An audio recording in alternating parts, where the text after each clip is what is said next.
तपाईहरुले विगतलाई इन्कार गर्दै गर्दा जब यो नीलो झण्डा मुनिको बसेर चितवनमा तपाईँ विगत खराब भन्नुहुन्छ, कृपया एकैपटक 35 वर्षमा केही पनि भएन भनेर नभनिदिनु होला। कृपया पञ्चायतका 30 वर्षका सङ्घर्षका कथाहरूलाई अन्डरमाइन पनि नगरिदिनु होला। तपाईँ जुन ठाउँमा उभिनु भएको छ नि, त्यही मुनि करिब 50 जना मानिसहरूको लास गाडिएको छ।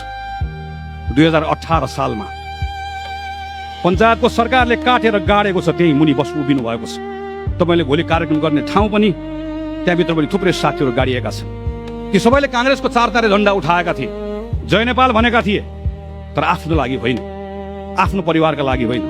टाउको काटियो, रेटियो, तर तिनले बोलेको त्यो कुरा तपाईँको लागि थियो, मेरो लागि थियो, डेमोक्रेसीको लागि थियो। आज निलो झण्डा फहराउन तपाईँले पाउनु भएको छ। एकपटक झण्डा फहराउँदै गर्दा भुइँमा हेर्नु होला, चितवनको भुइँमा पनि हेर्नु होला, त्यहाँ अलिअलि रातो छ। त्यो रातो थुप्रै त्यही शहीदको रगतले लगाएको रातो थियो। त्यसलाई तपाईँले बिर्सन पाउनुहुन्न, हामी कसैले बिर्सन पाउनु।